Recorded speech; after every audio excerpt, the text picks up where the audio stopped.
My purpose is to protect myself and humanity in general from our self-destructive tendencies, which is the same as corruption. Because in the first place, if there is corruption, it's because political parties and politicians are not punished for acting corruptly.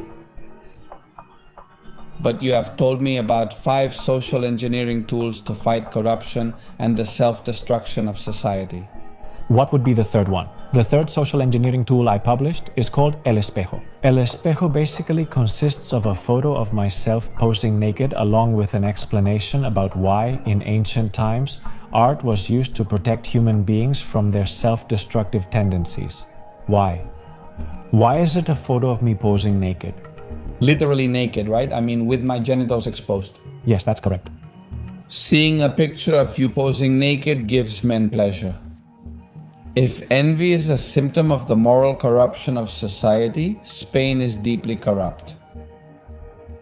Yes, Spain is a deeply sick society, and this has its consequences. Our survival and well-being depend on contributing to the survival and well-being of society. Thank you.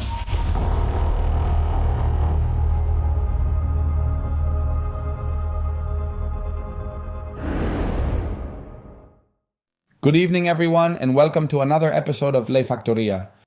Today, I have the great pleasure of having Francisco Agustin Vázquez Jimenez with me, a man with a purpose, which is to fight corruption effectively through some tools he has created, among which is Laureada, which is sponsoring today's program.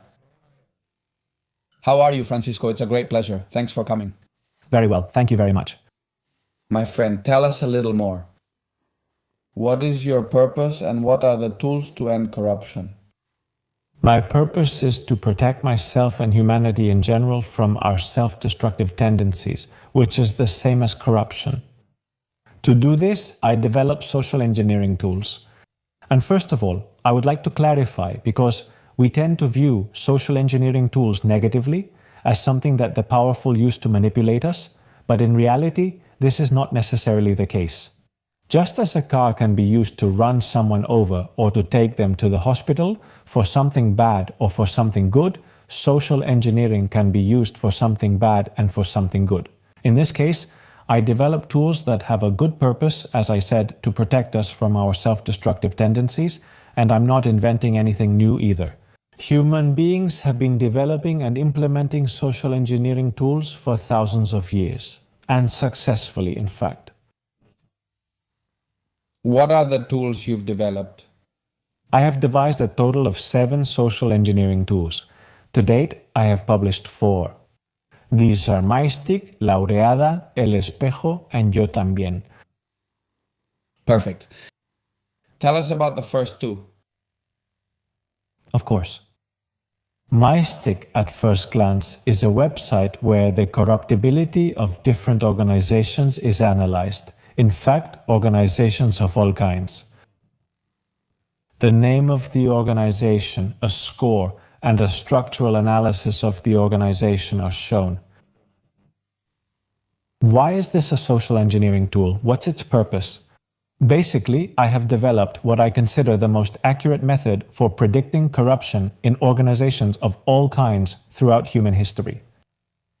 And I have analyzed thousands of organizations so that people can consult the results and make decisions based on them. These can be purchasing decisions, job decisions, investment decisions, whatever. Let me give you an example. Supermarket A has a good rating. It's structurally not very corruptible. Supermarket B is very structurally corruptible. If I use the results from MyStick to make a decision about which supermarket I'm going to shop at, and I choose supermarket A over supermarket B, I am contributing to the survival and well-being of humanity in 2 ways. First, by encouraging the implementation of structural measures against corruption in both organizations, because they will want me to buy their products, and in order to buy their products, they will have to get a better grade, and to get a better grade, they will have to implement these structural measures that I mentioned. And on the other hand, I will be providing resources, in this case financial ones, with the money I pay for the purchase, to less corruptible organizations so that they have enough resources to overcome the entry barriers that prevent fair competition between organizations and are the cause of corruption. So, this is the MyStick. It hasn't been released yet. It was published back in the day, and it became famous and went viral in several countries. But I decided to shut it down because I was worried it would end up causing more corruption than I intended to prevent and eliminate. And the second one is Laureada. Laureada, seen from the outside, is a ranking of people who publish their political platform. If you go to laureada.com, you'll see different names, and if you check the profiles of these users, you'll see that they all have a political platform. It's a crowdfunding platform whose purpose is to create new, strong political parties. And that's why this is a social tool that contributes to the survival and well-being of humanity, eliminating corruption and preventing the collapse of democracy. Because, first of all, if there is corruption, it's because political parties and politicians are not punished for acting corruptly. Human beings act out of self-interest, either to pursue pleasure or to avoid pain. If a political party or a politician as an individual is not punished for acting corruptly, they will have no incentive to stop acting corruptly, especially when they are being rewarded in other ways, being promoted or being bribed.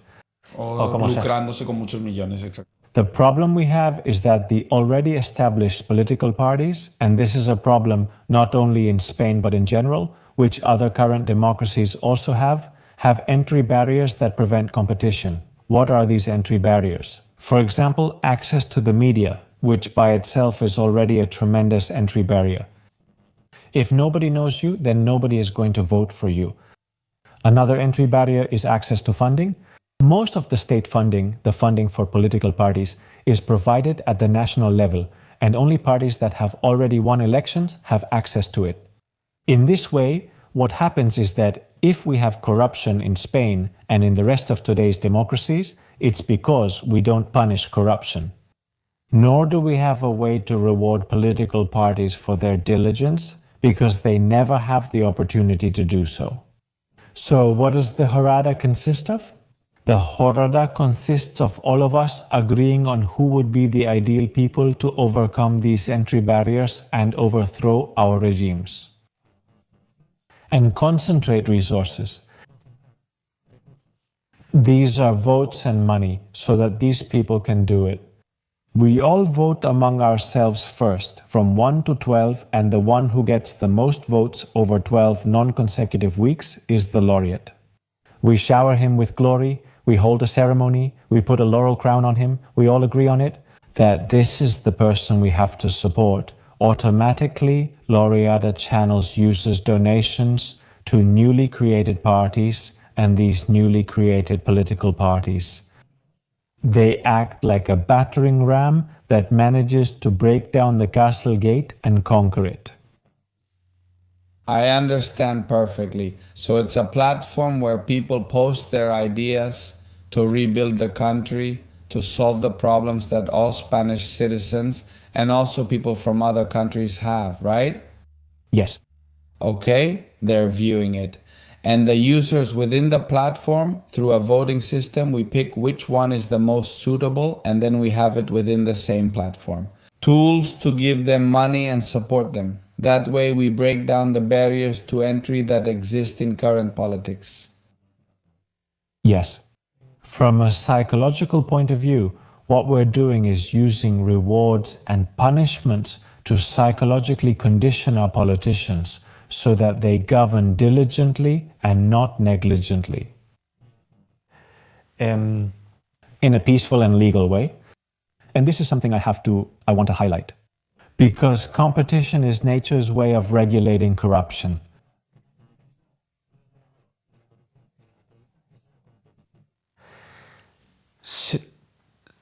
If we don't do something to prevent and eliminate corruption, what history tells us is that sooner or later the consequences will be very serious, and they tend to be very serious.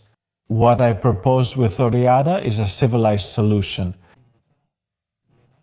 and peaceful. That is, for a problem that historically usually only has one solution, violent solutions, I am offering a peaceful solution. And I think it's necessary to highlight this because of the importance that peace has for our survival and our well-being. And within Laureada, what does someone have to do to subscribe to be a part of it? To participate in Laureada, one must have the right to vote and must not have been financially rewarded for having actively participated in politics in the past. To do so, one must first verify their identity by providing their ID, give their information, their name, a photo of their face, and publicly express their political ideas. That is, write a political platform and simply vote for the other users. As with any other crowdfunding platform, a critical mass is required to gather enough resources to achieve the goal. For example, when a crowdfunding campaign is launched to pay for surgery for a sick person, a goal is set, let's say 100,000 euros. It requires enough people to donate money in order to reach 100,000 euros. The same thing happens for Laureada.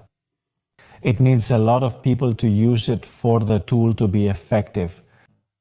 I understand that from the outside one might think, are there really that many people in Spain willing to give their ID, their name, show their face, and express their identity? Political views in public and pay for a subscription, that's not all. Currently, Laureada is free, but as soon as we reach 12,000 users, people will also have to pay for a subscription. Are there really that many people willing to do this for change? And are there really that many people who appreciate the usefulness of Laureada? Not right now, but there will be. The negative consequences of suffering from corruption will continue to increase as corruption increases. And there will come a point when people will become aware of the importance of preventing and eliminating corruption. And among many other measures that will be taken, one will be to compete for social approval in a civilized way. What does this mean? Contributing to the survival and well-being of society. Nowadays, social approval is distributed based on trivial parameters like how strong someone is, how attractive their girlfriend is, how much sex they have, how many trips they take per year. These are things, parameters that in no way contribute to the survival and well-being of society. But in the future, I have a vision. And it's not just for our own interest in improving the situation in the country and our personal situation, but also to earn the recognition of our peers. Will we behave in a civilized way, using Laureada on a large scale? Just as today other social networks are used to show off trivial things, Laureada will be used to prevent and eliminate corruption and avoid the collapse of our democracy. I want to ask you the question, how many users would it take for these tools to have enough power to bring about the change that was intended when they were created? That's a very good question. I estimate that for Laureada, about 12,000 users per country. Because this isn't just focused on Spain. No, Laureada is scalable both internationally and locally. Right now, Laureada is available in Spain, the United States, and the United Kingdom. In the future, it can also be scaled to other countries and locally at the regional and municipal levels. As I said, I believe that from 12,000 users onwards, Laureada can already gather enough resources to provide for those selected, to overcome these barriers. Entry barriers that prevent fair competition between political parties and are the cause of corruption and the inevitable collapse of the system. In the case of MyStick, it's different. MyStick was global in scope from the very beginning. All of humanity can support each other to put pressure, to encourage the organizations analyzed, to implement structural measures against corruption, and to allocate resources to the least corruptible companies. We can support each other, however, I couldn't tell you the number of people needed for organizations to start making decisions based on the choices made by MyStick users.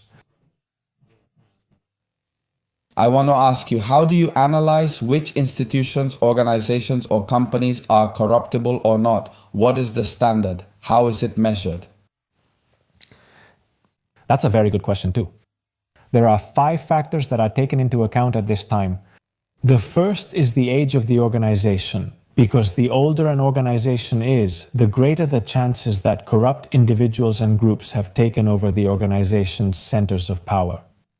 The second structural variable that is taken into account when analyzing how corruptible an organization is its size, because the larger the size, the less corruption, less visibility, less observability by its owners, and therefore it is more difficult to first prevent and then eliminate corruption. The third factor is whether an organization has an owner or not, and if it does, how distributed the ownership of the organization is. Why? Because if an organization does not have an owner whose interests depend on the organization, that means there is no person with the ability to make decisions about the organization who is interested in preventing and eliminating corruption within it. The fourth factor is, among these owners, how many of them actively participate in the management of the organization. Because if they do not participate daily in the management of the organization, they do not have enough visibility to prevent it. The last one is the users' votes. This is not a structural variable, it is not consistent with the measurement system, but I've concluded that it's necessary during MyStick's global rollout. Explain this last part to me, because people can be completely biased, or for example, imagine a vegan. Okay. A community of vegans starts analyzing on MyStick and they vote that the leader who just launched an entire vegan section is less corruptible. Is it because he aligns with their interests or with their ethical worldview? Therefore, people often make decisions based on biases shaped by their own lives and perspective from what they consider to be right or wrong. Including people in the measurement system, don't you think it's a bit inconsistent compared to the other tools that do have a solid foundation? It is. It shouldn't be there, and sooner or later. So do you agree with me then? Yes, it shouldn't be there, and here's the thing. I gave an example of vegans just like I could give an example of wild carnivores. I mean, I was just using it as an example. Yes, you're right. I agree with you. But first, people have to use the tool. Naturally, it's an incentive for people to use it. Correct. So, MyStick, at the end of the day, if we use it, what will determine and tell us? In fact, it's better to shop at X supermarkets because the supermarket is even more prone to corruption.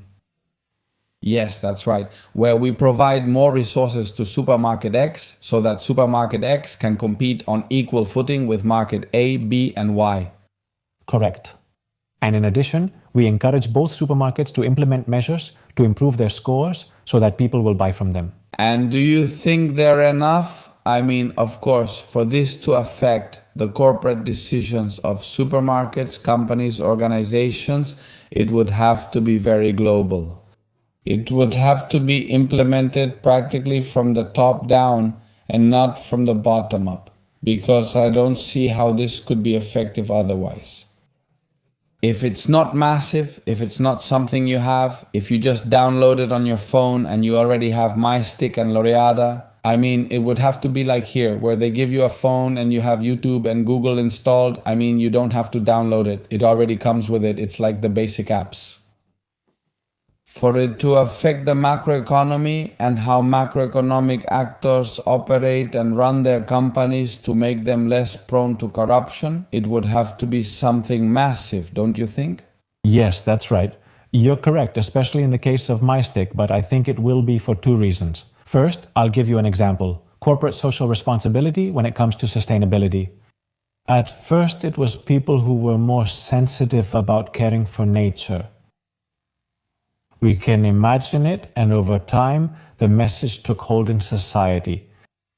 We adopted these premises and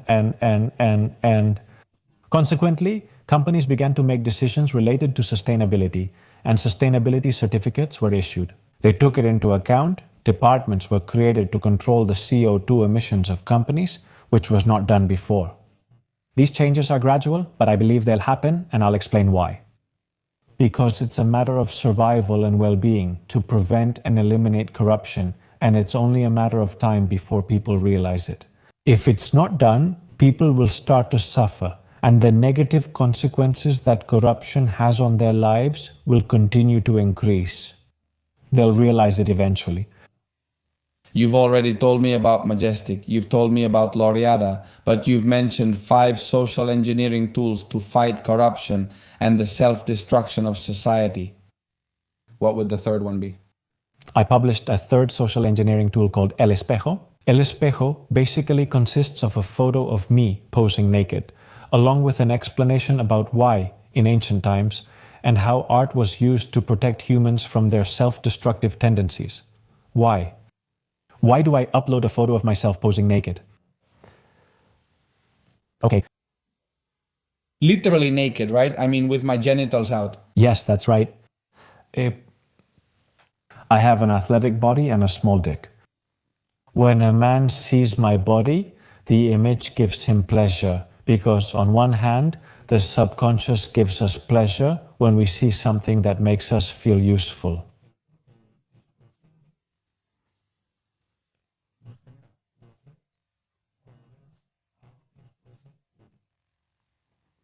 Let's see. Explain this properly, Francisco.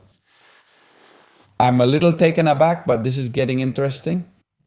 You said that seeing a picture of you posing naked gives pleasure to men. Yes. Yes. In the heterosexual man? In the heterosexual man, non-sexual pleasure. Non-sexual pleasure in heterosexual men. Go ahead and explain your idea. Well, thank you. First of all, not all human beings are capable of conscious reasoning, or if we are capable, we are not capable of reasoning.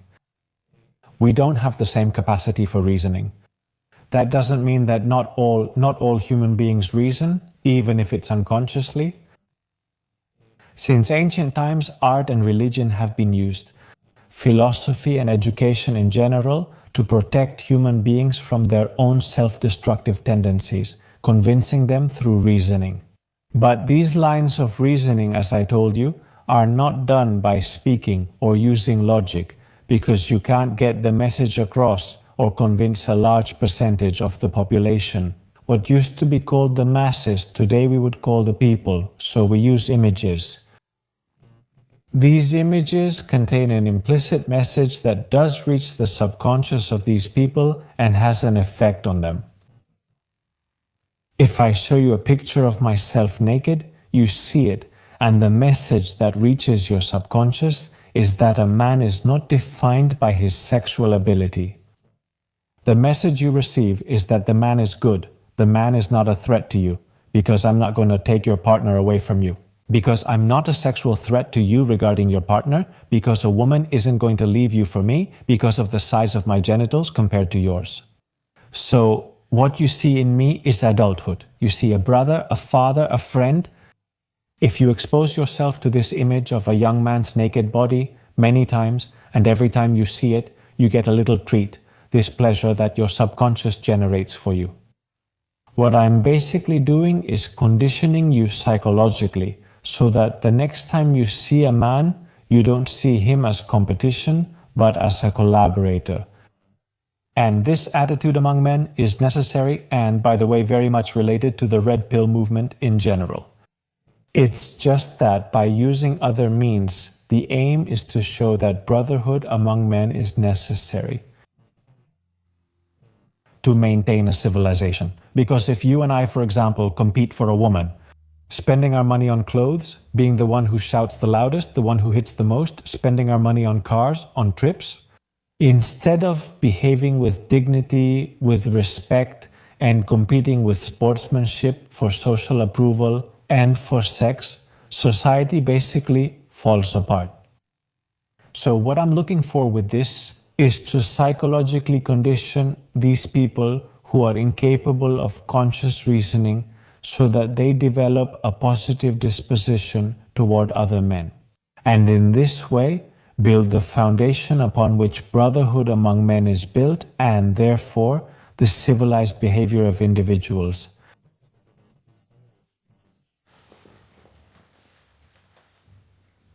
The doubt that all this raises for me, despite being quite serious, is to what extent are people capable of transforming subconscious reasoning into something more tangible? And something they might become aware of in the future? That this is the case? To put the question another way, does this psychological conditioning really work? And does it truly cause the effect you're looking for? That's a good question. Yes, and I can say it with confidence because those peoples who have made use of these social engineering tools, specifically to use and idealize the naked body of a young man with an athletic body and a small penis. These peoples who have taken these measures have survived, have prevailed over others, and their people today still live better than the rest.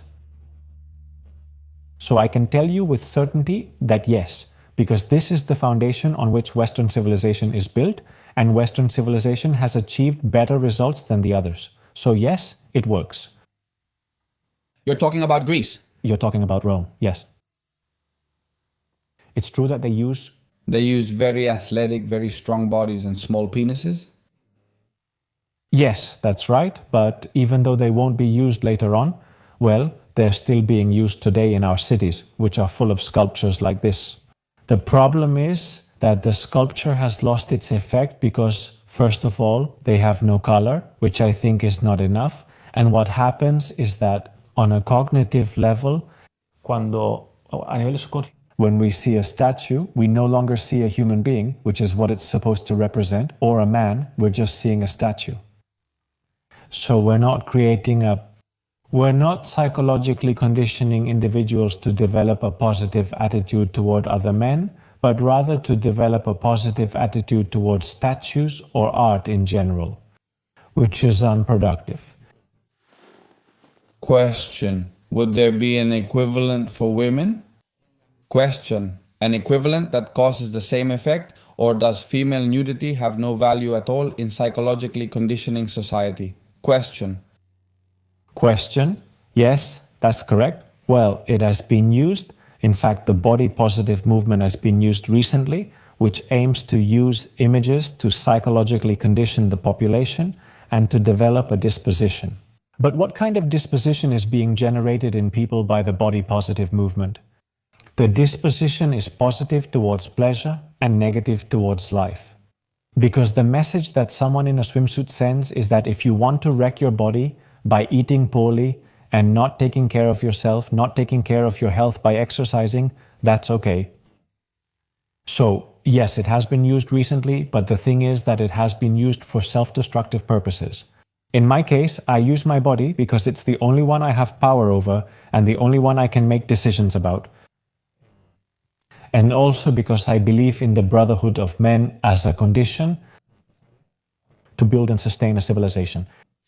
And do you think that men today are less united than in other times? Yes, unfortunately.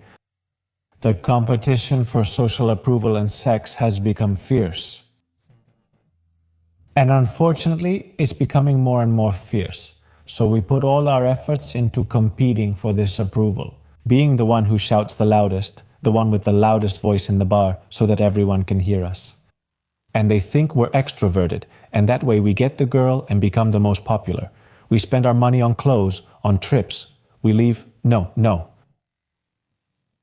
We sacrifice our own survival by accepting being in a relationship without having children. That is, we are willing to sacrifice our lives to surpass other men in this fierce competition without considering our own interests or the interests of other men. For me, that's not brotherhood. That's just fair competition. And you think there can be a more unified brotherhood of men just by showing an athletic body and a small dick?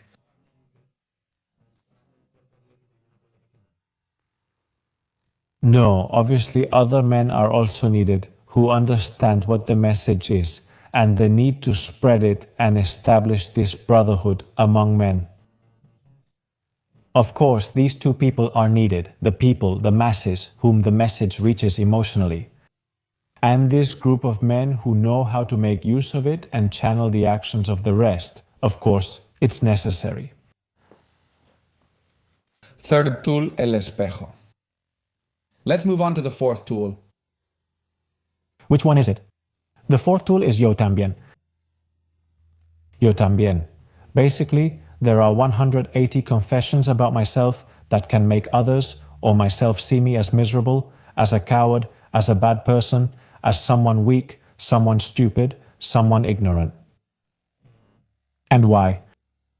I publish 180 confessions about things I might regret or that could make others judge me. Just like with El Espejo, what I'm trying to do is change the parameters by which social approval is distributed. This would be the equivalent of making the car you're driving change direction so it doesn't go off a cliff. What I'm doing by publishing these facts about myself is slowing the car down. On one hand, changing direction, on the other, slowing down. What do I mean? In this competition for social approval and sex that I was telling you about just a moment ago, we sacrifice everything. We strive to show an image of ourselves that doesn't match reality. It's a lie. By me posting some confessions, I'm really showing my bad side, which absolutely no one does. In fact, not only does no one do it nowadays, but historically, there are very few examples of confessions like this.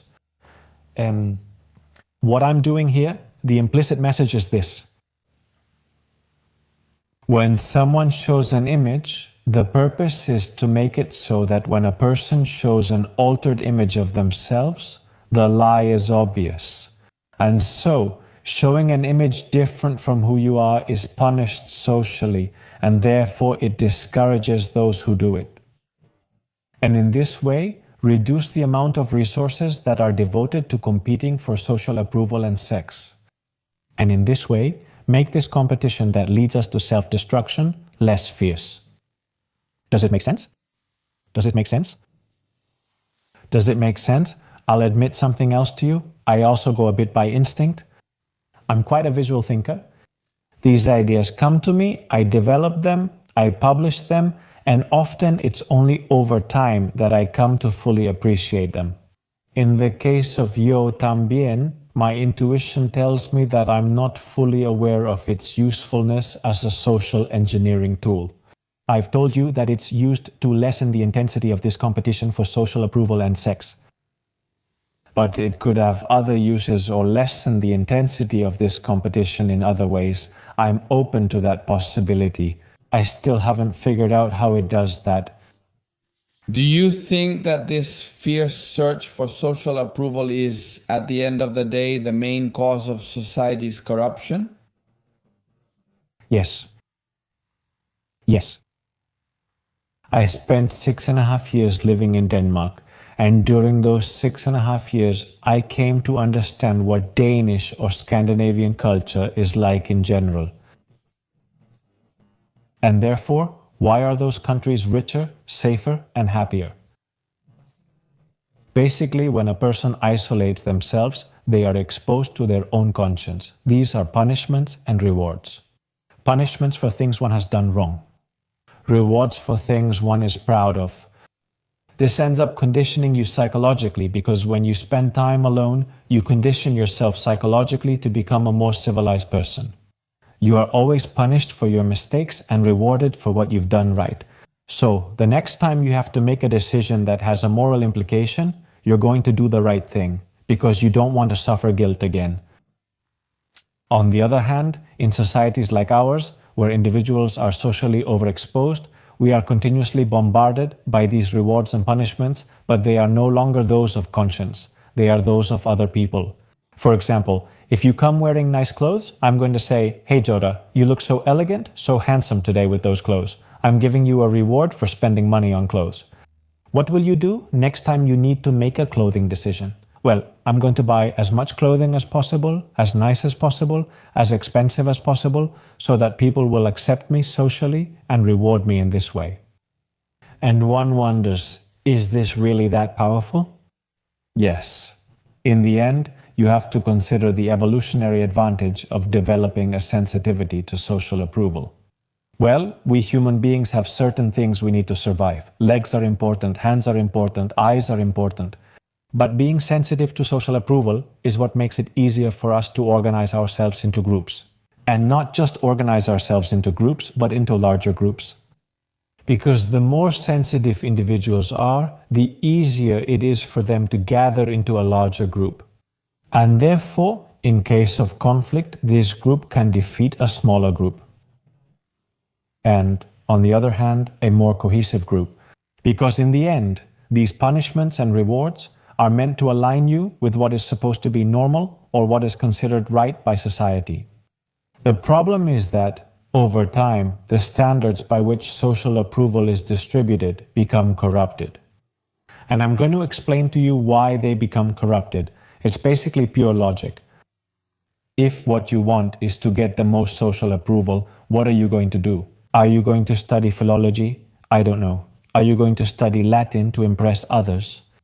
Or are you going to go to the gym and get strong? Well, if what you want is to maximize social approval, what you're going to do is get strong.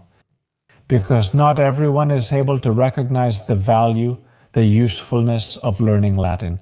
But there are a greater number of people, as I mentioned to you before, who act driven by their subconscious and who, in terms of appearances, are able to appreciate the usefulness of getting strong and who therefore are going to say, Jota, you're really strong, man. So, Jota, what are you going to do? Are you going to get strong or are you going to learn Latin? Well, most likely what you'll do to maximize social approval is learn Latin. But this isn't the only reason why the standards by which social approval is distributed become debased. And the thing is, what's easier? Competing head-to-head and working harder than someone else, for example, by being a better scientist, a better artist, or a better entrepreneur. Giving your all at work, being creative, and taking risks to look good in front of others. Or when someone gets ahead of you, speaking badly about him. Es cero esfuerzo. I take this guy and put him down. I put him below me on the social approval ladder, without me having to invest any money, have any talent, etc., etc. So, what we do is, out of pure efficiency, for this social approval, we crush each other. Instead of rising by my own merits, I bring others down so that I appear to be above them. So, I don't earn my approval through merit, I earn approval by stepping on others. Correct. That's another way in which the search for social approval leads to the self-destruction of society.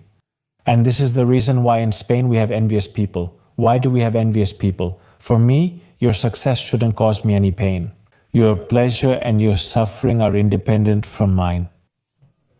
If you're happy at home, I won't be happier or less happy at my place depending on how things go for you. If Spaniards really suffer from other people's pleasure or happiness, it's because this happiness or pleasure is linked to some kind of success. What makes them more deserving of social approval? And so, we feel like they're beating us in this competition, that we're losing because the other person is winning. So, if there are envious people, it's because there are winners and losers, and if there are winners and losers, it's because there's a competition. And if this competition is going to drag us along and dictate our behavior, we'd better make sure we're competing by the right standards and with good sportsmanship. If envy is a symptom of the moral corruption of society, Spain is deeply corrupt. Yes, Spain is a deeply sick society, and this has its consequences. That is, many times, when we judge in today's Spanish society, when we judge what is right and what is wrong, we do it based on a kind of abstract theoretical scale of justice, according to what is wrong, or what is worse, or what is right, or what is wrong. But this can be measured. That is to say, this is very bad, because the consequences of the cultural corruption of Spanish society, the consequence it will have is the death and suffering of Spaniards. And this is what is happening. We are so corrupt, we are so screwed, and the new generation has no opportunities, and that causes pain and causes suffering. For now, it's pain, and for now, it's suffering. For better or for worse, the regulatory mechanism that nature has to regulate the mechanism that nature has to regulate corruption, which is competition, currently, it is deactivated at the country level because there are no wars nowadays. If the country becomes corrupt, it weakens, and if it weakens, it will be conquered and destroyed. Nowadays, this doesn't happen. This is war. Nowadays, there is no war because we have nuclear bombs, because there is a balance of power in the world, which, by the way, can change. And therefore, no one attacks us, no one destroys us, despite our weakness. This can change. They're attacking and destroying us. I disagree with that analysis. But I mean in terms of violence, in a violent way. I'll give you that. I'm not going to get into what is violent and what isn't, but yes, I understand what you're trying to say. In a violent way. Sooner or later, we Spaniards are going to become aware that our survival, our well-being, depends on competing for social approval in a civilized way, and we will do it. Laureada, for example, is a channel for individuals in society to compete for social approval in a civilized way. In the future, men, instead of trying to impress others by uploading a photo to another social network and having people say, wow, his girlfriend is really attractive, in the future they're going to say, look, Jota, what an amazing political platform he has and how others have recognized it. What a civilized man. And most of society will reward you socially based on your contributions to the survival and well-being of society instead of the opposite. Do you think that in the 1900s, the 1890s, and the 20th, 19th, and 18th centuries were more civilized than the current century? Yes, I agree. I agree. In the past, people from ancient times were more civilized than today, even though nowadays we enjoy the benefits of those past cultural efforts. This is like comparing to, it's often said that all rich people get into cocaine, right? You might wonder, what do I need to do to get rich? I need cocaine, right? No, that's not it. First you get rich and then you can become corrupt or not, okay? So what happens is that as a society, we're like a rich person who does cocaine, and for now we don't worry because we're rich and successful, but sooner or later... We are the children of the rich. Correct. We didn't make ourselves rich. Correct. Sooner or later, time takes its toll, and just like someone who uses drugs, sooner or later they pay for it with their health or their life. We, on a cultural level, will also pay for it, in the worst case, with our health and with our lives. Hey Francisco, it's been a great pleasure having you here. I find it very interesting. There are still 3 tools left to talk about, but you told me off camera that those tools are still hidden and mysterious. I hope you come back here and tell us what they are when you decide to reveal them. Is there any message you would like to give to the audience before we finish? Our survival and well-being depend on contributing to the survival and well-being of society. Our survival and well-being rely on us supporting its continued existence. Correct. And that's what Laureada is for. That's what your social engineering tools are for. Laureada, MyStick, El Espejo. Correct. Yo también. Well, man, it's been a huge pleasure having you here, really. I hope the audience appreciates this kind of initiative. The link to Laureada will be in the pinned comment. Hopefully, we'll get 12,000 people on there. I always support any kind of initiative that aims to improve society, which all of us here know is at a certain point. Thank you so much for coming. It's been a great pleasure. See you in another episode of La Factoria.